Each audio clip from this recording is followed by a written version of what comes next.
네, 안녕하세요. 반갑습니다.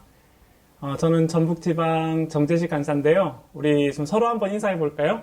우리 줌에서 한번 서로 이렇게 손도 한번 흔들어 보시고, 네, 같은 소그룹 사람들 왔는지 반갑습니다. 네. 네, 동서울, 충남 여기저기서 모였네요. 여러분 저 혹시 아시나요? 아, 저 아는 분 한번 채팅에 한번 좀 댓글 좀 달아주시면 좋겠는데. 예. 네, 제시카. 네, 제 별명입니다, 제 별명. 제시칸사님 하다가 애들이 제시카라고 이제 반말을 하더라고요. 충남 김성찬 형제죠? 말씀 사경회 때 봤다고. 네. 네, 맞아요. 저는 지금 전북지방에서 섬기고 있는데요. 사실은 출신은 서서울이에요. 출신은 서서울인데 서서울 친구들 아마 아무도 댓글을 안 단 것 같은데 저 출신은 서서울입니다. 출신은 서서울이고 2017년 1월부터 전북지방에서 이제 대표간사로 섬기고 있는데 오늘 마지막 날 말씀을 부탁을 받았는데 사실은 좀 많이 긴장되고 너무 낯설어요. 너무 낯설고 이걸 어떻게 해야 되나 고민되고 이제 오늘 올라올 때 아내가 시선 처리만 잘 하라고. 딴 데 이렇게 눈동자 흔들리지 말고 카메라 잘 보고 그러라고 했는데, 잘할 수 있겠죠? 어제 엄창근 간사님 하는 강의를 들으면서 이제, 이게 거의 약간 마리테 같은 느낌이더라고요. 그래서 소통도 너무 잘하시고, 재미나게 하는 모습들을 보면서, 나는 어떻게 할 수 있을까라고 생각하다가, 그래도 그나마 다행인 거는 이제 여기 지금 저희 편이잖아요, 다. 그쵸? 다 우리 편끼리 모여있고, 그리고 제가 여기서 방송을 할 때 옆에서 혹시 CCC나 조이나 YM이나 이런 데서 같이 방송을 하다가 재미없다 해서 딴 데 가면은 오히려 마음이 힘들 것 같은데, 여기 저희밖에 없어서 그냥 마음이 좀 편합니다. 그래서 편안한 마음으로 제가 준비한 말씀을 오늘 여러분들과 함께 나누려고 하는데요. 저는 오늘 강의보다는 좀 설교를 하려고 해요. 그래서 사도행전 27장에 나오는 이야기를 바탕으로 여러분들과 함께 좀 말씀을 나누려고 합니다. 사도행전 27장 4절에서 8절이랑 그 다음에 33절에서 36절 이렇게 두 가지의 부분이 있는데요. 그 중에서 오늘 먼저 4절부터 8절까지에 나오는 부분을 먼저 보도록 하겠습니다. 여러분들도 강의안을 가지고 계신 걸로 알고 있는데요. 제가 한번 읽어보도록 하겠습니다. 우리는 시돈을 떠나 벳길을 갈 때에 맞바람 때문에 키프로스 섬을 바람막이로 삼아서 항해하였다. 우리는 길리기아와 밤빌리아 앞바다를 가로질러 항해하여 루기아에 있는 무라에 이르렀다. 거기서 백부장은 이탈리아로 가는 알렉산드리아 배를 만나서 우리를 그 배에 태웠다. 우리는 여러 날 동안 천천히 항해하여 겨우 니도 앞바다에 이르렀다. 그런데 우리는 맞바람 때문에 더 이상 나아갈 수 없어서 크레타 섬을 바람막이로 삼아 살몬의 앞바다를 항해하여 지나갔다. 그리고 우리는 크레타 남쪽 해안을 따라 겨우겨우 항해하여 라세아성에서 가까운 도시인 아름다운 항구라는 곳에 닿았다. 아멘. 네, 오늘 본문은 사도 바울이 로마로 가는 이제 여정을 다루고 있습니다. 특별히 이제 사도 바울이 유대인들의 방해와 이제 핍박 때문에 감옥 안에 이제 갇혀 있었는데 그 시간이 한 2년 정도 돼요. 한 2년여의 시간을 감옥에 있다가 이제 오늘 드디어 이제 사도가 로마 황제 앞에서 이제 마지막 심판을 받기 위해서 이제 길을 떠나게 됩니다. 여러분 그러면 한번 좀 잠깐 생각해 보면 좋겠는데요. 일반적인 사람들이라면 이제 황제 앞에서 어쨌든 심판을 받으러 지금 가는 거잖아요. 일반적인 사람들이라면 유쾌한 마음을 가질까요? 아니면은 불쾌한 마음을 가질까요? 긍정적인 마음일까요? 부정적인 마음일까요? 아무래도 부정적인 마음이 좀 더 가깝겠죠? 제가 밑에 감정 사전을 한번 넣어봤는데, 여러분 한번 일반적인 사람들이 재판을 앞두고 있다라고 생각했을 때, 부정적인 느낌 가운데 어떤 게 떠오르는지, 여러분들이 만약에 재판을 받는다면은 겁나요. 그쵸? 걱정. 그렇죠. 내가 잘못한 게 없는 것 같은데도 그냥 재판을 받으면 걱정되고, 초조하고, 억울하고, 허탈하고, 지쳤을 것 같고. 예, 보통 이런 감정들을 갖는 게 사실은 이제 정상적인 반응이에요. 그런데 여러분, 사도 바울은 오늘 본문을 보면 사도 바울에게는 그런 마음이 없습니다. 오히려 사도 바울은 설레는 마음으로 지금 이 길을 가고 있거든요. 왜냐하면 사도 바울이 자기가 평생 동안 하고 싶었던 한 가지가 뭐냐면 그거는 로마로 가서 로마 황제 앞에서 복음을 전하는 거였어요. 그렇기 때문에 사도 바울은 지금 그 재판을 받으러 가는데 불안하거나 두렵거나 그런 마음으로 가는 게 아니고요. 오히려 기대에 설레가지고 야, 드디어 이제 내가 황제 앞에 서가지고 복음을 전하는구나. 내가 이제 세상의 중심에서 복음을 외칠 수 있구나라는 그런 기대감을 가지고 이제 가고 있습니다. 근데 여러분, 오늘 본문을 보니까 그 분위기가 어떻습니까? 일이 술술 풀려가고 있나요? 아니면은 일이 계속 꼬여가고 있나요? 어떤 것 같아요? 일이? 그쵸. 일이 계속 꼬여가고 있어요. 여러분, 이걸 어떻게 알 수 있냐면 오늘 본문 우리가 읽었는데요. 오늘 본문에서 여러분 계속해서 반복되는 단어가 하나 있는데 어떤 건지 한번 찾아볼 수 있을까요? 미디어 간사님들이 저에게 상품을 주셔가지고 맞추는 분들에게 제가 선물을 주려고 하는데 맞습니다. 여기 바로 지금 동서울의 황우성 형제 같은데요. 이렇게 역풍, 그쵸. 맞바람을 맞아가지고 사실 가는 길이 이제 쉽지가 않아요. 한번 본문을 보시면 여러분 4절에 뭐라고 되어 있냐면 우리는 시돈을 떠나 백기를 갈 때 뭐가 붑니까? 맞바람이 불고 있죠.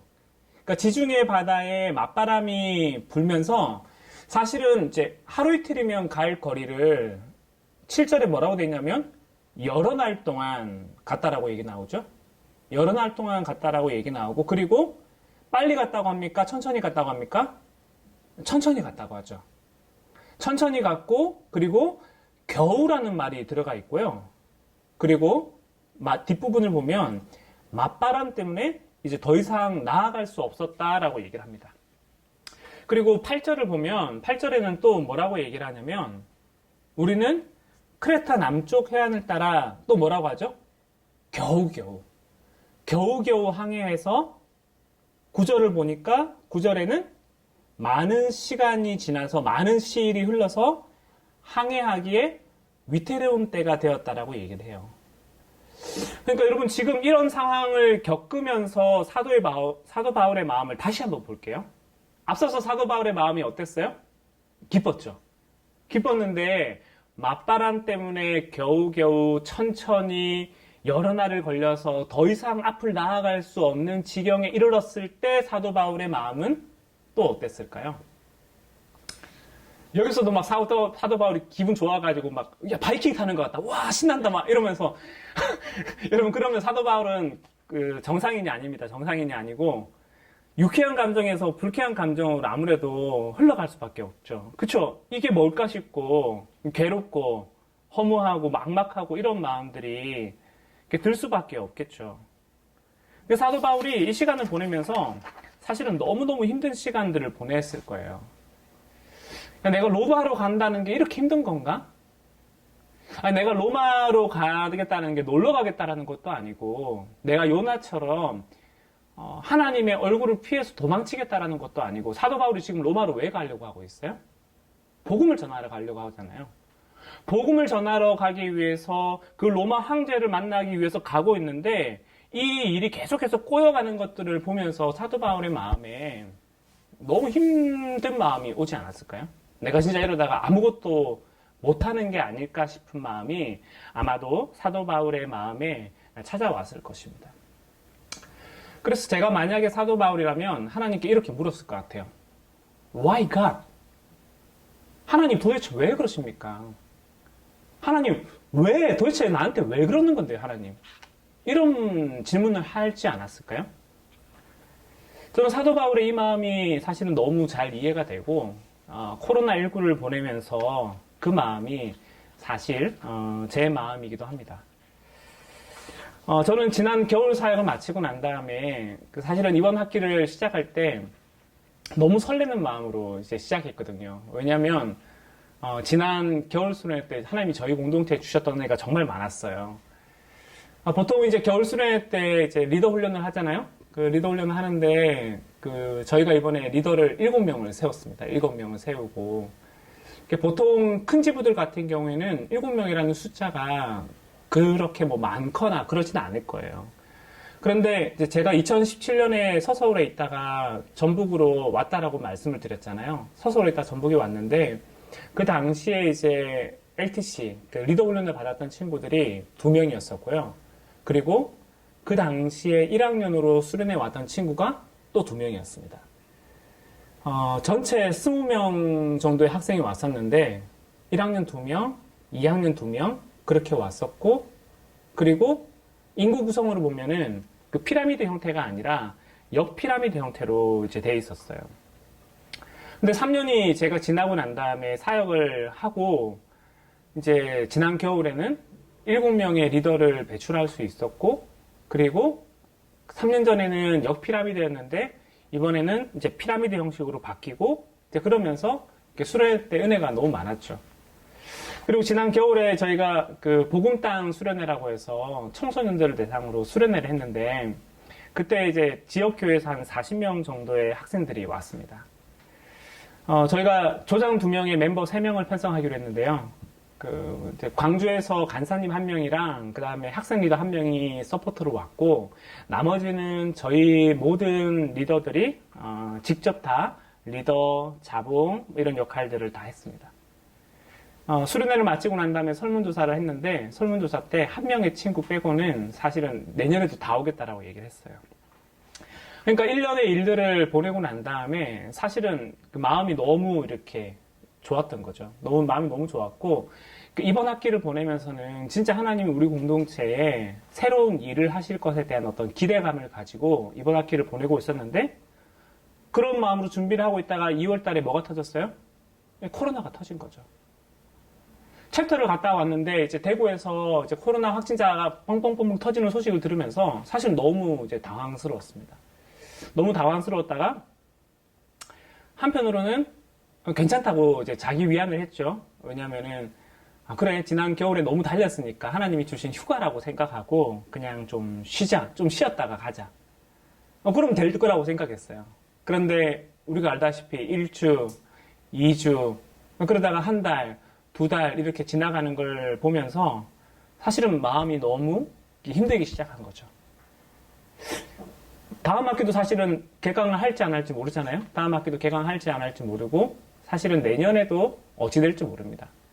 그런 상황 속에서 공동체가 이러다가 망하는 건 아닌가라는 두려움 또한 안게 되었습니다. 근데 그 당시에 한 친구가 저한테 연락을 왔는데 그 요지는 뭐였냐면요. 간사님 코로나 때문에 힘들지 않냐라는 얘기를 하려고 전화를 했어요. 그런데 이 친구가 전화를 하다가 말실수를 했는데 어떤 실수를 했냐면 간사님 요즘에 저기 목사님들 보니까 사역도 안 하고 페이 받아가던데 간사님 좋지 않아요? 이런 얘기를 한 거예요. 제가 이제 그 얘기를 듣고 난 다음에 너무 이제 어처구니도 없고 화가 났죠. 얘 눈에는 내가 지금 놀고 먹는 걸로 보이는구나. 근데 여러분 간사님들이 지난 시간 동안 놀고 먹었을까요? 아니에요. 그게 아니고요. 줌하고 유튜브로 하고 마리텔 이렇게 하고 뭐 각자 할 수 있는 진짜 별의 별 방법으로 사역을 다 하려고 했습니다. 그 당시 제 하루의 일과가 어땠냐면 아침에 일어나면 마음을 잡는 데 에너지를 다 쏟았어요. 마음을 잡는 데 에너지를 다 쏟아가지고 여러분 경운기 아시나요? 경운기? 잘 모르시죠? 라떼는 이제 경운기라고 있는데, 농촌에 가면, 시동을, 김선찬 형제 아는데, 그 시동을 어떻게 거냐면요, 옆에 이렇게 레버가 있어요, 레버를 잡고, 이렇게, 한 번, 두 번, 그쵸? 이게 한 번, 두 번 건다고 바로 걸리는 게 아니고요, 달, 이렇게 하다 보면은, 겨우 시동이 걸리거든요? 겨우 시동이 걸리는데, 아침마다 이제 그렇게 해야, 제가 이제 하루를 살아갈 수 있는 마음의 에너지가 이제 생기는 거예요. 근데 문제는 뭐냐면, 시동을 걸긴 걸었어요. 시동을 걸긴 걸었는데, 여러분 경운기에서 나오는 매연이 얼마나 그 매캐한지 아시죠? 그 매캐한 이제 그 연기를 마시면서 겨우 시동을 걸었는데 문제는 갈 데가 없다는 거죠. 그래서 제가 이제 아침에 일어나서 이제 큐티하고 기도하고 난 다음에 혼자 사실 캠퍼스를 진짜 많이 걸어 다녔어요. 아무도 없어요, 학교에. 아무도 없는데 그 캠퍼스를 이렇게 돌고 여리고선 돌듯이 뭐 이렇게 돌고 저렇게 돌고 이제 그렇게 하고 난 다음에 하루를 그렇게 보내다가 그냥 집에 들어가는 거죠. 이제 그렇게 계속 보내다 보니까 진짜 이러다가 우울증이 오겠다라는 생각이 들더라고요. 이러다 우울증 오는구나. 코로나 블루라는 말이 그냥 하는 말이 아니라 진짜 그럴 수 있겠구나라는 생각이 들었습니다. 이제 그래가지고 제가 이제 하루는 우리 간사들한테 문자를 보냈어요. 뭐라고 보냈냐면, 예수님 사역을 하고 싶어요. 그래서 제가 우리 간사들한테 예수님 사역을 하고 싶어요. 이렇게 문자를 보냈거든요. 그게 어디서 나오는 거냐면, 여기서 나오는 겁니다. 제가 너무 좋아하는 만화책, 그 슬램덩크라는 걸 보면, 여기 지금 장발, 제가 부러운데, 그 장발인 친구 있죠? 장발인 친구가 이제 이제 정대만이라는 이제 친구인데, 이 친구가 이제 중학교 때 에이스였어요. 에이스였는데, 부상으로 농구를 더 이상 못합니다. 부상으로 농구를 더 이상 못하는데, 자기가 농구를 못하는 것처럼, 다른 사람들도 농구를 못하게 하려고, 가가지고 농구부를 박살을 내려고 해요. 근데 사실은 이제 정대만이라는 친구가 농구부를 부시고 싶은 마음이 있는데, 그 마음 이면에는 뭐가 있었던 거냐면, 사실은, 나도 정말 농구가 하고 싶다라는 마음이 있었던 거죠. 그래서 여기 안 감독님이 오고 난 다음에 정대만이 안 감독님한테 이렇게 얘기합니다. 안 선생님, 농구가 하고 싶어요.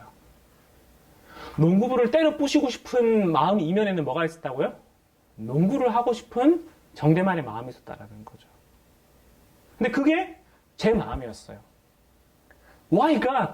하나님 도대체 왜 그러십니까? 왜 우리에게 이런 일이 일어납니까? 라는 따지고 싶은 마음이 있지만 사실은 그 이면에는 예수님 우리도 사역을 하고 싶어요. 예수님 우리도 만나고 싶어요. 우리 사랑하는 학생들 만나고 싶고 우리 모여서 예배 드리면 안 되나요? 이제 그런 마음이 사실은 제 안에 있었던 거죠. 저는 이게 제 마음일 뿐만 아니라 사실은 우리 1학년들의 마음이 아닐까 싶어요. 우리 1학년들 학교에 못 왔잖아요. 우리 신입 간사님들 간사 훈련을 받고 난 다음에 얼마나 기대감으로 캠퍼스 사역을 하려고 했을까요? 근데 사역은 못 했잖아요. 우리 리더들, 우리 구성원 한 명 한 명 다 사실은 그 마음에 있는 기대와 소망이 있는데 그거를 아무것도 하지 못하는 상황 속에서 하루하루를 꾸역꾸역 보내다 보니까 마음이 힘든 거죠. 그 하나님께 이렇게 묻게 됩니다. Why God? 하나님 도대체 왜 그러십니까? 제가 하나님 앞에 이런 질문들을 하다가 이제 그 다음 날 아침에 제가 큐티를 하는데 큐티하던 가운데 하나님이 저에게 이 본문을 만나게 하셨습니다. 큐티를 하다가 이 본문을 하나님 만나게 하셨는데 하나님 저에게 뭐라고 얘기하셨냐면 맞바람 때문에 사도 바울이 로마로 가는 길이 멀고 험한 게 맞지만 그래서 사도가 오늘 로마로 가고 있지 않냐. 그러니까 그 얘기를 하시는 거예요.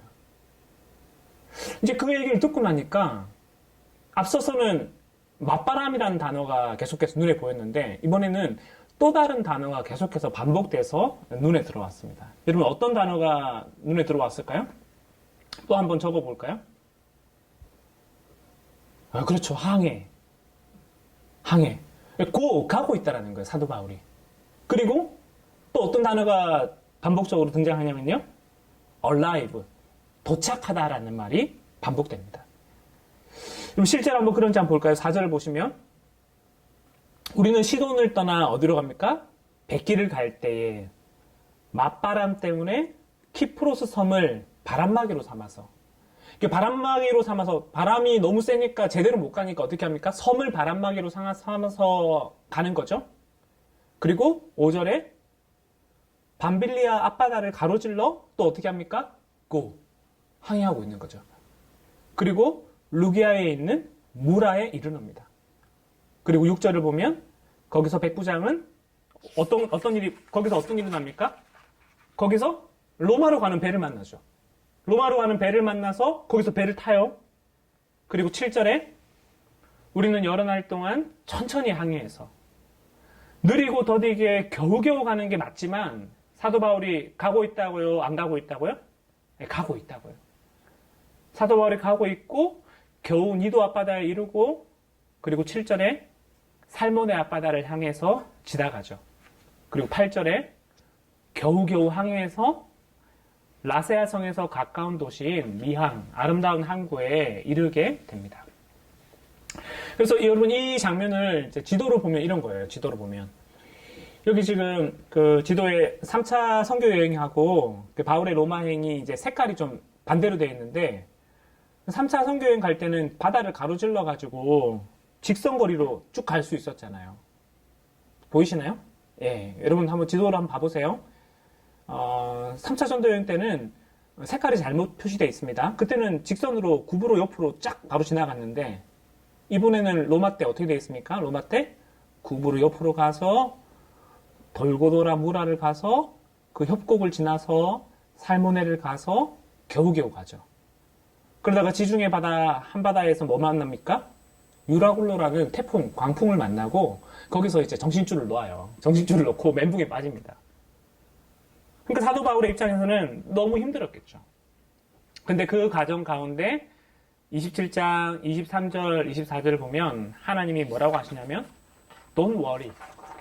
사도야 염려하지 마. 너희 갈 거야. 지금 느리고 더디지만 너희 갈 거야. 걱정하지 마. 그 얘기를 합니다. 그래서 그날 아침에 제가 기도하는 가운데 하나님이 저에게 이렇게 얘기하는 것 같았어요. 제가 하나님 앞에 뭐라고 물었죠? Why God? 하나님 도대체 왜 그러십니까? 라는 질문을 했는데 하나님 저에게 뭐라고 답했냐면 여러분 이 드라마 아세요? 너무 라떼는인가요? 아프냐? 나도 아프다. 힘드냐? 나도 힘들다. 그날 아침에 하나님 저에게 이렇게 얘기하시는 것 같았어요. 제가 사람들이 자식 새끼 키우기 힘들다고 얘기하잖아. 자식 농사 짓기 힘들다고 얘기하잖아. 근데 나도 사람 새끼 키우는 거 너무 힘든 것 같아. 내 손으로 빚은 사람들인데 내 말 진짜 안 듣는다. 내가 만든 세상인데 세상이 내 뜻대로 돌아가질 않아. 세상에 왜 이렇게 부조리가 많고 왜 이렇게 아픔이 많은지 나도 그걸 볼 때마다 너무 힘들어. 그러니까 하나님이 저에게 이렇게 얘기하시는 것 같았어요. 그래서 하나님 저에게 어떻게 얘기하시는 것 같았냐면 그래서 나도 기도하는데 어떻게 기도하냐면 이렇게 기도해. 하늘에 계신 우리 아버지여 이름이 거룩히 여김을 받으시오며 나라의 임하옵시오며 뜻이 하늘에서 이루어진 것 같이 땅에서도 이루어질지어다. 내가 너에게 가르쳐줬던 이 주기도문의 기도를 너희만 하는 게 아니라 사실은 나도 너희와 함께 매일마다 이 기도를 드리고 있다는 걸 네가 알았으면 좋겠다라고 저에게 말씀하는 것 같았어요. 그만큼 하나님의 뜻이 이 땅에 이루어지기까지는 오랜 시간이 필요하고 이것이 신랑혼을 살아가는 사람들의 모습이 아닐까 생각합니다. 그래서 하나님이 그날 저에게 또 이렇게 얘기하셨습니다. 그렇기 때문에 Why God? 하나님 도대체 왜 그러십니까? 라는 너희의 질문에 내가 충분한 답을 줄 수는 없겠지만 이거는 꼭 기억했으면 좋겠다. 나는 여전히 너희를 사랑하고 있고 그리고 나는 너희와 여전히 함께하고 있고 나는 너희를 지킬 것이고 나는 선하신 하나님이라는 이 사실을 너희가 꼭 기억했으면 좋겠다라는 마음을 그날 아침에 저에게 주셨습니다. 사랑하는 여러분, 저는 코로나19를 보내고 있는 우리에게 하나님이 동일하게 이 말씀을 하신다라고 생각합니다. 코로나19 때문에 우리가 만나지 못하고 우리가 돌고 도는 인생을 살고 있고 그리고 여전히 앞날이 불투명하게 보이고 어떻게 해야 될지 알지 못하겠지만 하나님은 여전히 우리와 함께 하십니다.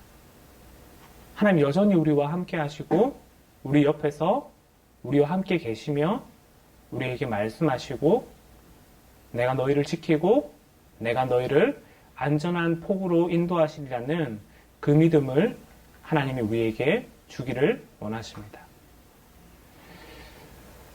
여러분, 그런 측면에서 이 질문을 한번 여러분들이 나눠보시면 좋겠는데요. 이따가 소그룹 시간 때 이 질문을 할 겁니다. 여러분은 코로나19로 인해서 어떤 어려움을 겪고 있습니까? 사람들마다 아마 정도는 다 다르겠지만 모두가 동일한 아픔, 동일한 어려움들을 가지고 있다고 생각합니다.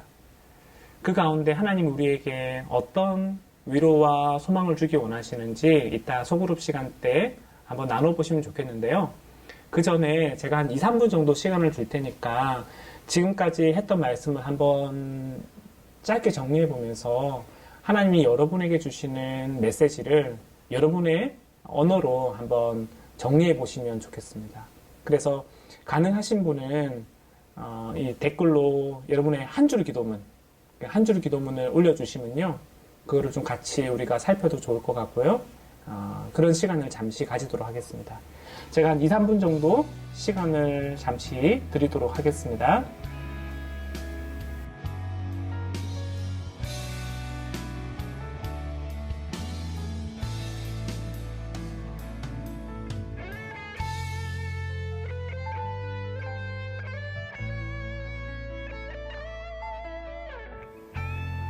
네, 우리 경상대 이주리 친구가 적어주셨네요. 여전히 일하시는 하나님, 당신의 일하심을 신뢰합니다. 동서울 이선영 친구입니다. 고요한 시간 속에서 나를 기다리고 계시는 하나님을 바라봅니다. 한 1분 정도 시간을 더 드릴게요. 한번 정리하시고 다음 시간으로 이어가도록 하겠습니다.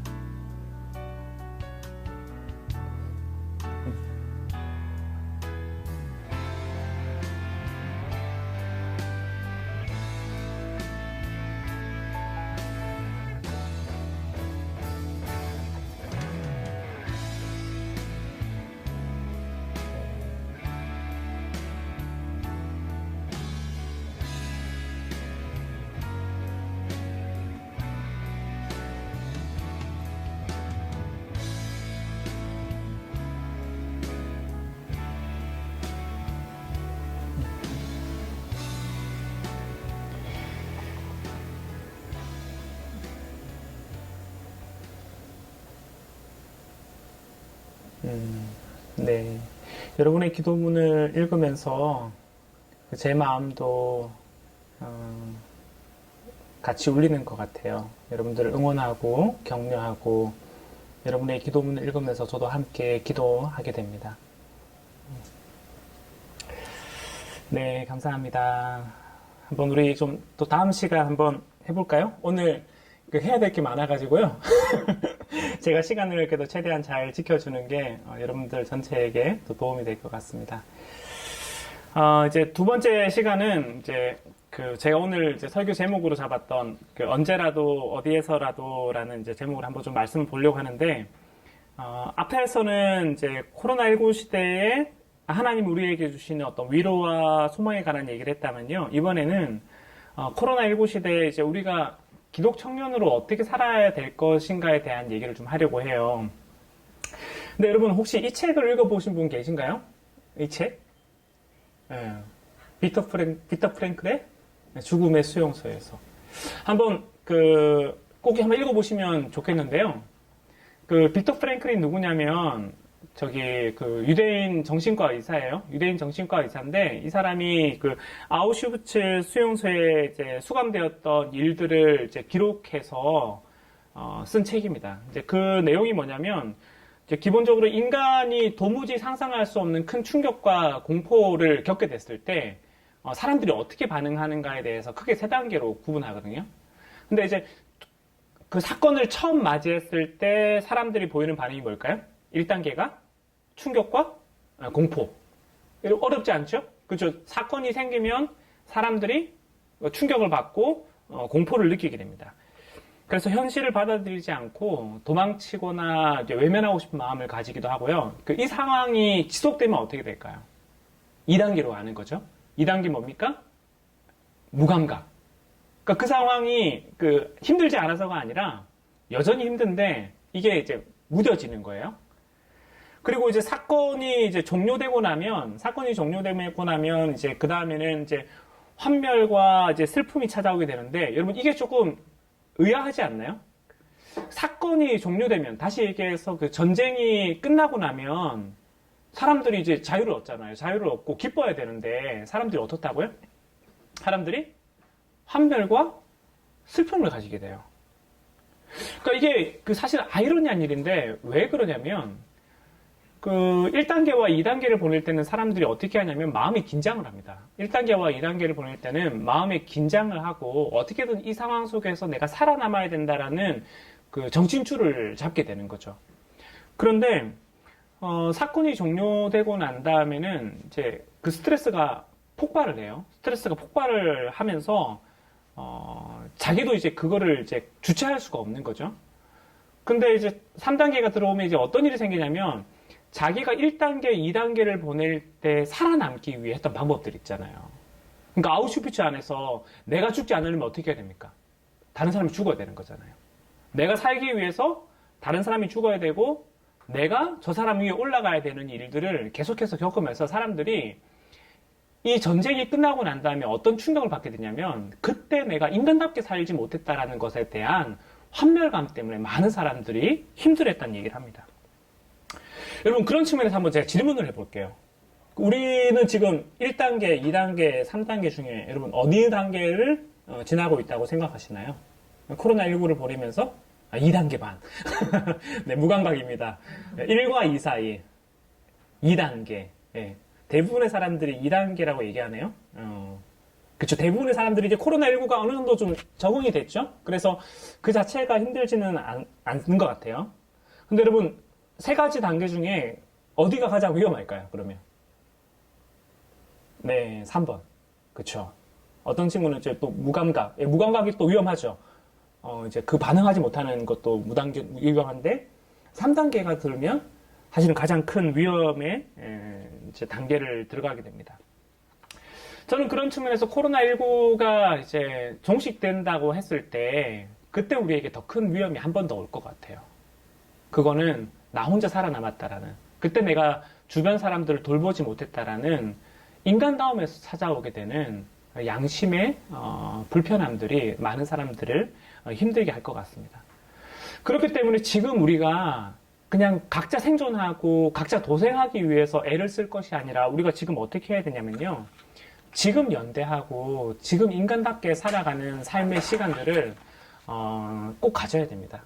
우리가 공동체로 살아가고 우리가 함께 유대하고 연대하는 일을 꼭 가져야 합니다. 제가 이렇게 얘기하면 사람들이 이렇게 질문을 할 수밖에 없습니다. 강사님, 그래서 결국에 결론이 공동체인가요? 언택트 시대, 뉴노멀 시대가 되었는데 우리는 여전히 모이기에만 힘써야 될까요? 강사님, 우리끼리 웃고 떠들고 즐거워하면 그게 다일까요? 여러분, 이런 질문을 할 수 있어요? 아니, 오히려 여러분, 저는 반드시 여러분이 이런 질문을 해야 한다고 생각합니다. 이 질문을 하지 않으면요, 우리가 맹목적으로 또 살아갈 수밖에 없어요. 이제 그런 측면에서 저는 우리 사회의 목적과 방향도 재조정돼야 된다라는 생각을 하는데, 어떻게 해야 되냐면, 그동안 우리가 살아왔던 방식은 챕터 빌딩, 지부를 세우고 지부 세우기에 모든 에너지와 우리 사역의 방점이 찍혀져 있었다면 앞으로 우리의 사역의 방향은 어디로 가야 된다고 생각하냐면, 저는 앞으로 우리가 흩어지는 공동체, 디아스포라 하는 공동체로 우리가 가야 한다라고 생각합니다. 한번 제가 초대교회를 예를 들어서 한번 설명해 볼게요. 여러분, 초대교회 때 예수님이 제자들에게 주셨던 마지막 가르침이 뭐였나요? 사도행전 1장 8절을 보면 오직 성령이 너희에게 임하시면 너희가 권능을 받고, 그 다음에 뭐라고 합니까? 예루살렘과 온 유대와 사마리아와 땅끝까지 이르러 복음을 전하라고 말씀하셨죠. 근데 여러분, 제자들이 예수님의 이 가르침을 잊어버렸을까요? 기억하고 있었을까요? 저는 기억하고 있었을 거라고 생각해요. 이 초대교회가 그 가르침을 잊어버리지 않고 예수님이 우리에게 원하는 바가 무엇인지 이 사람들은 분명히 알고 있었다고 생각합니다. 그런데 아이러니하게도 그 초대교회 이방인 선교가 언제 시작되냐면 스데반의 죽음, 스데반의 순교로부터 시작합니다. 실제로 그런지 한번 볼까요? 그럼 사도행전 8장을 보시면 제가 강의 안에 적어놨죠. 그날에 예루살렘에 큰 박해가 일어났다. 그 스데반이 죽고 난 다음에 그 사울을 비롯해서 많은 유대인들이 남녀노소 불문해서 사람들을 다 죽이려고 했습니다. 그래서 사도들 이외에는 어디로 갑니까? 모두 유대 지방과 사마리아 지방으로 흩어지죠. 그런데 그 흩어진 사람들이 뭘 하냐면요. 도로 돌아다니면서 말씀을 전합니다. 다시 말해서 스데반이 죽고 교회가 박해를 받고 사람들이 위험에 처하자 사람들이 그때부터 뭐 한다고요? 그때부터 사마리아와 땅끝까지 이르러 복음을 전하는 일을 하기 시작하는 거죠. 여러분 그런 측면에서 초대교회 이방인 선교는 초대교회가 계획한 것이 아니었습니다. 오히려 살기 위해서 어쩔 수 없이 시작된 일이 이방인 선교였는데요. 근데 이게 하나님의 뜻이었어요.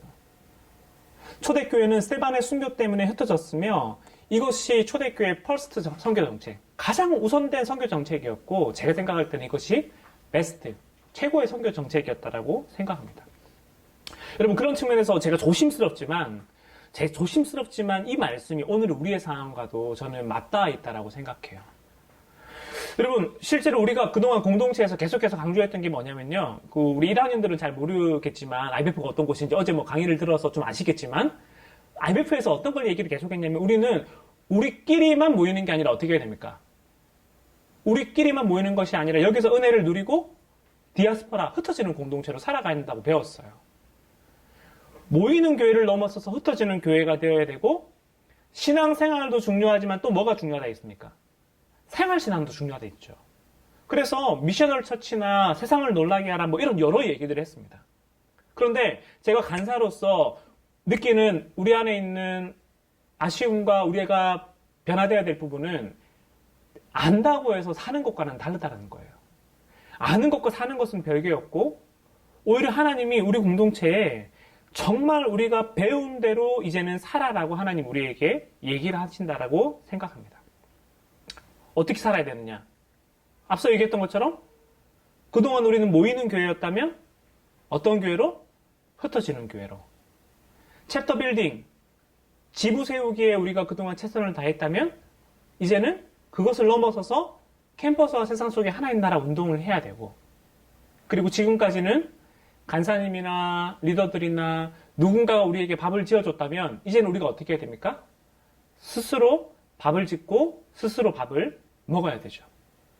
저는 그런 측면에서 이 그림이 되게 중요하다고 생각하는데요. 이 그림 제가 만든 건데 여러분 이 그림 제가 만든 건데 예, 여러분 반응 좋습니다.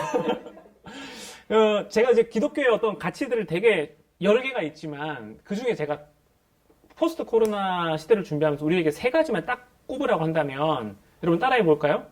코. 자, 따라해 봅시다. 자, 코. 네. 뭐냐면 첫 번째 코가 뭐냐면요. 우리의 핵심 가치, 코어 밸류가 뭐냐면 예수 그리스도의 십자가 앞에 모여서 그분을 먹고 마시는 것이 우리의 삶의 가장 큰 원동력이 되어야 돼요. 우리 모임의 가장 중심은 내가 아니라 다른 사람이 아니라 우리 모임의 중심은 예수 그리스도가 되어야 되고 그분 안에서 그분의 말씀을 연구하고 그분을 먹고 그분을 알아가야 됩니다. 그리고 커넥트 인사이드, 우리 내부 안에서는 뭘 해야 되냐면 격려하는 관계, 사랑 안에서 진리를 말하고 서로 돌보는 관계, 이걸 해야 되고요. 그리고 그 커넥트 아웃사이드, 외부 관계에서는 우리가 뭘 해야 되냐면 환대하는 삶을 살아야 돼요. 그러니까 제가 이 약자를 제가 이렇게 연구를 많이 했어요. IVF를 담아보고 싶었는데 아무리 머리를 짜봐도 안 나오는 거예요. 그래가지고 이거 적고 보니까 CCC인 거예요, 이게. 적고 보니까 CCC여가지고 이 마음에 너무 안 들어서 이게 죄송합니다. CCC가 마음에 안 들다는 게 아니라 아무튼 그게 마음에 안 들었어요. 마음에 안 들었는데 그래가지고 간사들하고 얘기하면서 코 이렇게 하자고 한 거예요. 이제 그래 코 하면 이건 CCC는 아니고 어쨌든 우리가 이거 좀 기억하기 편하지 않을까? 근데 저는 이게 우리 공동체의 본질이고 이게 우리 공동체의 존재 이유라고 생각해요. 우리의 모임의 중심은 예수 그리스도여야 되고요. 우리가 만났을 때 우리가 서로를 격려하는 공동체로 잘못된 길을 걸어가고 있는 사람이 있다면 사랑 안에서 진리를 말하고 넘어진 사람의 손을 일으켜주고 그것이 우리 가운데 격려하는 공동체고 그리고 우리가 우리끼리만 모이는 것이 아니라 다른 사람들에게 환대하는 공동체로서 그들의 손을 붙잡아주는 게 우리에게 필요하죠. 여러분 그런 측면에서 오늘 본문을 보시면요. 사도 바울이 그런 삶을 살아갑니다. 제가 한번 말씀을 적어와 봤는데 사도가 27장 33절 34절에 뭐라고 얘기하냐면 이렇게 얘기합니다. 여러분 오늘까지 아무것도 먹지 않았습니다. 여러분 음식을 드십시오. 그래야 목숨을 유지할 힘을 얻을 것입니다. 우리 가운데 아무도 목숨을 잃지 않을 것입니다. 여러분 사도 바울이 이 얘기를 하고 난 다음에 사람들이 어떻게 하냐면요. 사도 바울의 얘기를 들어요. 근데 제가 하고 싶은 얘기는 뭐냐면 사도 바울의 권면이 처음부터 먹히진 않았다라는 겁니다. 오히려 여러분 사도행전 27장을 나중에 다시 한번 천천히 읽어보시면 사도 바울이 권하다라는 말이 3번 나오는데 첫 번째 권했을 때가 9절부터 11절인데요. 뭐라고 하냐면 사도 바울이 여러분 내가 보기에 지금 항해를 하다가는 우리가 생명을 잃을지 모릅니다. 사도 바울이 진지하게 권면했죠. 사람들이 어떻게 합니까? 백부장은 누구의 말을 믿었어요? 바울의 말보다는 선장과 선주의 말을 믿었습니다. 사도 바울의 말을 들었습니까? 듣지 않았습니까? 안 들었죠. 귀뚱으로도 듣지 않고 한 귀로 듣고 한 귀로 흘려버렸어요. 사도 바울이 이 상황에서 그냥 아무것도 하지 않았다면 어떻게 했을까요? 아무 일도 일어나지 않았겠죠. 사도 바울이 한 번 더 권합니다. 22절부터 25절을 보면 이렇게 얘기하죠. 이제 내가 여러분에게 또 뭐라고요? 권합니다. 여러분 기운을 내십시오. 여러분 가운데 한 사람도 목숨을 잃지 않을 겁니다. 근데 여러분 사람들이 반응이 없어요. 사람들이 반응이 없어요. 오히려 사도 바울은 혼자 얘기하고 있습니다. 어떤 변화가 있습니까? 첫 번째 때는 여러분 다시 보시면 첫 번째 때는 사도 바울의 말보다 누구의 말을 믿었어요? 선장과 선주의 말을 믿었으니까 사도 바울의 입장에서 마이너스였잖아요.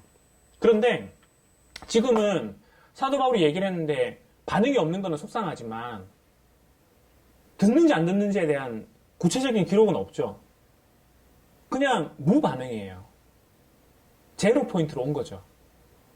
그리고 오늘 본문이 3번째 권면인데 사도가 이렇게 얘기한 거죠. 포기하지 않고 권면합니다. 여러분 오늘까지 아무 음식도 드시지 않았다고요. 여러분 제발 음식 좀 먹으십시오. 그래야 여러분이 목숨을 건질 거 아닙니까? 제가 어젯밤 하나님이 저에게 말씀하신 게 있는데 저는 로마로 간대요. 여러분 제가 로마 가야 되니까 여러분도 같이 가야 될 거 아니에요. 그러니까 여러분 걱정하지 마십시오. 제발 음식 좀 드십시오. 그랬더니 사람들이 어떻게 하냐면 그제서야 용기를 얻고 음식을 먹습니다. 여러분 사도 바울이 권하고 권했지만 듣지 않았잖아요. 근데 3번 권했을 때 들었어요. 저는 이 모습이 코로나19 시대를 살아가는 그리스도인들을 향한 하나님의 메시지라고 생각해요. 여러분 우리가 예수 그리스도의 제자라고 얘기하고 교회가 복음을 전하고 사람들에게 은혜를 나누고 했을 때 사람들이 우리의 모습을 보면서 한 번에 고지고대로 들을까요? 저는 앞으로의 우리의 모습이 쉽지 않을 거라고 생각합니다. 많은 사람들이 예견하듯이 교회와 사회와의 관계 속에서 우리는 회복해야 될 부분이 많이 있습니다. 어쩌면 우리가 그동안 쌓아왔던 부정적인 모습 때문에 우리는 앞으로 지나온 시간만큼 동일한 시간을 가야 할지도 모르겠습니다. 근데 여러분 그렇다고 해서 우리가 포기할 건가요? 포기할 수 없다라는 거죠. 시편에 나오는 말씀처럼 눈물로 씨를 뿌리는 자는 기쁨으로 단을 거두리라는 이 말씀처럼 저는 하나님이 우리에게 지금은 씨를 뿌리고 수고하고 경작해야 될 때라고 생각해요. 이 그림이 고흐의 씨 뿌리는 농부라는 그림인데 제가 이 그림을 볼 때는 그냥 씨를 뿌리네. 이 돌짝밭과 길가가 어딜까? 거기에만 사실은 처음 눈이 갔거든요. 그런데 제가 오늘 이제 강의를 준비하고 설교를 준비하다 보니까 저 뒤에 있는 태양에 눈이 가는 거예요. 여러분 지금 한번 생각해 보세요. 지금 시간이 언제일까요? 시간이. 여러분 언제라고 생각하세요? 태양을 볼 때? 오후, 아침, 해질녘, 해가 뜨는 지는. 그쵸. 여러 생각들이 오갈 것 같아요. 아침이라고 생각하면 어떤 의미일까요? 이른 아침에. 혼자. 그쵸? 아무도 나가지 않지만 이른 아침에 혼자 나가고. 만약에 해가 질 때라고 하면은 낮에 놀다가 늦게 나갔구나. 그게 아니고, 그게 아니죠. 하루 종일 지금 이제 씨를 뿌리고 있는 거죠. 그죠? 그리고 만약에 한낮이라면 뜨거운 태양빛 아래 씨를 뿌리고 있는 거죠.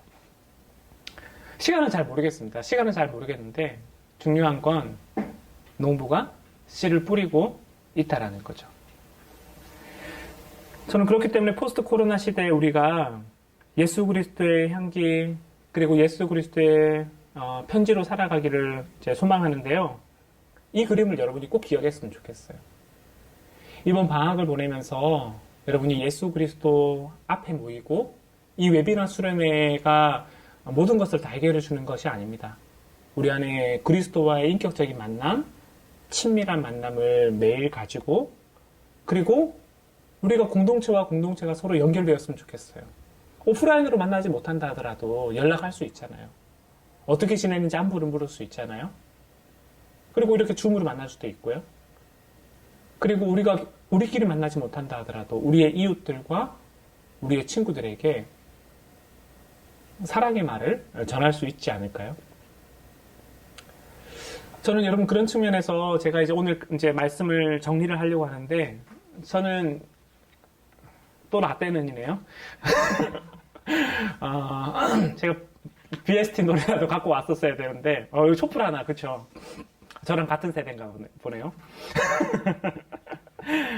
여러분 이게 이제 아시죠? 지치고 힘들 땐 내게 기대 언제나 네 곁에 서 있을게 혼자라는 생각이 들지 않게 네가 너의 손 잡아줄게 이런 네, 제가 지금 뭐 하고 있는지 모르겠습니다. 이제 그 노래 근데 중간에 랩 부분 보면요 이런 얘기가 나와요. 이 작은 촛불 하나 가지고 뭘 하나 그 촛불 하나 켠다고 어둠이 달아나나. 근데 뭐라고 합니까? 하지만 그렇지 않아? 작은 촛불 하나 켜보면 달라지는 게 너무나도 많아? 아무것도 없다고 믿었던 내 주위엔 또 다른 초 하나가 놓여져 있었기에 불을 밝히니 촛불이 2개가 되고 그 불빛으로 다른 초를 또 찾고 3개가 되고 4개가 되고 어둠은 사라져가고. 여러분 이거 거의 복음 아니에요 이게? 저는 이 가사를 볼 때마다 와 진짜 그렇지. 진짜 그렇지. 하나님 나라는 탁월한 한 사람을 통해 이루어지는 것이 아니고요. 하나님 나라는 각자 자기 자리에서 최선을 다해 살아가는 이름 없이 빛도 없이 살아가는 그 무명의 그리스도인을 통해서 저는 복음이 증거되고 하나님 나라가 이루어져 왔다고 생각해요. 여러분 그런 측면에서 제가 옆에 글을 적어놨는데 뭐라고 적어놨습니까? 우리의 삶이 크지 않아도 괜찮아요. 우리의 삶이 크지 않아도 괜찮고요. 우리 삶이 빛이 강하지 않아도 괜찮습니다. 여러분이 큰 빛을 내지 않아도 괜찮아요. 왜냐하면 작고 희미한 빛이라 하더라도 빛은 빛이기 때문에 빛을 내면 어둠은 사라지기 마련입니다. 우리에게는 어둠을 밝히는 힘이 있고요. 여러분들이 잘 살든 잘 살지 못하든 어떤 모습에 있든지 간에 여러분들이 빛이라는 존재를 꼭 잊지 않았으면 좋겠습니다. 제가 제 주변에 이제 빛으로 살아가는 존재가 어떤 분들이 있는지를 계속 찾아보게 되는데 여러분 이 그림을 보고 이제 마지막으로 이제 제가 설교를 마칠 건데 여기 지금 보시면 이게 이제 가정집입니다. 가정집. 이제 저희 교회 집사님이 이제 어떤 교회 이제 아무도 찾지 않는 교회를 이제 인수를 하셨어요. 사셨어요. 그리고 그 2층에 있는 사택에서 사시면서 이제 들어가셨는데 원래 집은 전주세요. 그런데 코로나 이후에 자기가 이제 전주에 더 있으면 안 될 것 같고 임실이라는 시골로 들어가야 되겠다고 생각해가지고 이제 교회가 매물로 나온 거를 알고 이 교회를 사서 그 사택을 리모델링해서 들어갔습니다. 처음에 저는 이제 왜 그러시지? 그냥 라고 생각했어요. 그런데 이제 이분이 가지고 있는 꿈이 뭐였냐면 제 마을 공동체 안에 들어가서 그 마을 사람들과 살기로 작정을 하신 거예요. 여러분 이 위에 보시면 지금 여기 그 덕트 있잖아요. 고기 빨아들이는 거. 이분이 고깃집 하셨거든요. 고깃집 하다가 사업을 이제 접고 난 다음에 이제 자기가 고기 했던 그 경험을 바탕으로 마을 사람들에게 고기를 대접하겠다라고 마을 주민들을 부른 거예요. 그런데 자기가 그냥 부르면 안 올 것 같아가지고 그 사모님이랑 같이 이 옆에 보시면 밭이 보이죠? 이사 가고 난 다음에 이분들이 이제 어르신들이 일을 하고 있으니까 그 가서 밥 먹이 도와드렸어요. 젊은 사람들이 할 줄 알아? 이렇게 이분들이 반문을 했어요. 예, 잘 못하지만 해볼게요 하면서 그 성실하게 밭을 다 가셨어요. 그리고 난 다음에 어르신 오늘 저녁에 저희 집에서 식사하세요 라고 했더니 어르신들이 이상하잖아요. 이 바깥에서 온 사람이 뭐지? 근데 그분의 진심을 알고 이제 마을 주민들이 이제 오셨습니다. 그래서 이제 이분이 이제 그 여기 뒤에 보시면은 저기 검정색, 빨간색 저 맨 뒤에 있는 분, 이제 그분이 지금 서서 고기 구워주시는 분이 저희 교회 집사님인데 고기를 구워주세요. 고기를 구워주시면서 뭐 다른 얘기 아무것도 안 하시고 그냥 어르신 이거 맛있게 드시고 건강히 오래오래 사세요. 이제 그 얘기만 하셨어요. 이분이요 탁월한 훈련을 받은 분 아니에요. 탁월한 훈련 받은 분은 아니고요. IBF에서 신앙생활보다 생활신앙이 중요하고 미셔널 처치 이런 거 들은 분이 아니고요. 그냥 이분은 사람을 향한 사랑이 있는 분이에요. 그래서 전주에 살던 집을 정리하고 코로나 시대에 힘든 사람들 많을 것 같은데 내가 시골로 들어가서 어른들 도와줘야 되겠다. 우리가 얘기하는 세상의 빛과 소금으로 살아야 되겠다라는 삶을 배우진 않았지만 어떻게 배웠습니까? 책으로 배운 게 아니라 삶으로 배우신 거죠. 여기 앞에 보면 여자아이들 2명이 있죠. 입양한 친구들이에요. 아이 2을 입양을 해가지고 아이를 키우시고 마을 주민들에게 밥을 섬기시고 그러니까 이분들이 살아가는 모습을 보시면서요. 어떤 일이 일어났냐면 그 되게 시골 마을인데요. 그 교회 바로 앞에 무당집이 있어요. 무당집이. 근데 이제 무당집에 있는 그 무당도 이제 마을 주민들이 식사하는 걸 보고 오신 거예요. 나도 들어가도 돼? 나 태어나서 한 번도 교회 가본 적 없는데 들어가도 돼? 들어오셨어요. 교회 안으로 오신 게 아니라 밥 먹으러. 이분들이 이제 가지고 있는 소망이 그겁니다. 내가 다른 건 모르지만 세상의 빛과 소금으로 살아가면서 내가 할 수 있는 한 사람들을 사랑하고 섬겨야 되겠다. 여러분, 그런 측면에서 하나님 우리에게 이 도전을 하는 거 아닐까요? 우리가 몰라서 변하지 않는 걸까요? 아니면은 알지만 살지 않는 걸까요? 저는 그것이 우리 IBF에 주는 하나님의 진지한 도전이라고 생각합니다. 포스트 코로나 시대를 맞으면서 우리가 모이기에만 힘쓰는 공동체가 아니라 너희가 보고 배우고 익혔던 것들을 나누는 공동체가 되었으면 좋겠고 그동안 누군가에게 달라붙어가지고 간사님과 리더들과 주변 사람들에게 붙어 살아가는 모습이 아니라 이제 스스로 독립하고 혼자 말춤을 볼 줄 아는 그런 사람이 되었으면 좋겠고 그리고 우리가 나만 관심받기를 원하는 것이 아니라 내가 관심받기를 원하는 것처럼 다른 사람들에게 관심을 나눠주고 그것이 공동체를 살아가는 하나의 원리, 격려가 되고 그리고 우리끼리 모이는 것이 끝이 아니라 이 하나님 나라를 온 세상 가운데 우리가 살아가고 있는 가정과 일터와 학교와 친구 관계 가운데 그 삶을 드러내고 그리스도인이 그런 거 아닙니까? 이기적인 존재, 자기밖에 모르는 존재, 그런 존재가 아니라 자기를 허비하는, 낭비하는 사랑 가운데 그리스도의 사랑을 보여주는 거 아닙니까? 저는 우리 IBF가 진짜 그런 공동체가 되었으면 좋겠어요. 지난 코로나가 터지고 난 다음에 우리 충남 IBF에서 손소독제를 만들어서 외국인 학생들에게 나눠줬다는 얘기를 들었습니다. 너무 잘한 일이라고 생각합니다. 우리 안에 그런 일이 있어야 됩니다. 어떤 행사로, 이슈로 진행하는 것이 아니라 이것이 우리의 삶의 가치가 되어야 되고 이것이 우리의 삶의 모습이 되어야 됩니다. 사랑하는 여러분, 그런 측면에서 저는 우리 안에 좋은 이야기들이 많이 회자되었으면 좋겠어요.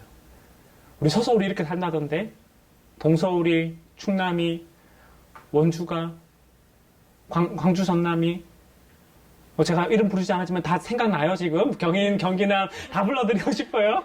제가 안 부른 데 있나요, 여러분? 네, 경상대도 있고요. 또 뭐, 아무튼 뭐, 아무튼 우리 한국 IBF 모두가. 우리 한국 IBF 모두가. 우리 학생, 학사, 제주, 예, 죄송합니다. 우리 모두가 진짜 그래 살았으면 좋겠습니다. 그렇게 살아갈 때 하나님이 우리 공동체를 통해 다시 불을 일으켜 주실 거라고 생각해요. 초대교회가 어려운 시기 가운데 하나님 나라의 복음을 증거했던 것처럼 우리가 그런 공동체에 되었으면 좋겠습니다. 여러분, 그런 측면에서 마지막 질문인데요. 이따가 이 질문도 소그룹에서 한번 나눠보시면 좋겠습니다. 우리는 예수의 제자로 보냄받은 하나님 나라 백성으로 살아가고 있습니까? 이를 위해 우리에게 필요한 것은 무엇입니까? 코코코에 비추어 우리의 강점과 약점을 살펴보십시오. 기억나시죠? 우리의 핵심 가치, 예수 그리스도. 우리 안에서의 관계, 우리 내부적인 관계, 격려하는 말, encourage. 그리고 외부와의 관계, 환대하는 삶, hospitality. 여러분에게는 어떤 것이 강점입니까? 그리고 우리가 보완해 가야 될 것은 무엇입니까? 포스트 코로나 시대에 여러분의 삶을 통해서 그 하나님의 은혜가 흘러가기를 진심으로 소망하며 우리 모두가 그런 하나님의 자녀, 공동체 되기를 주의 이름으로 축원합니다. 네, 제가 기도하고 마무리하도록 하겠습니다. 참 좋으신 하나님 아버지,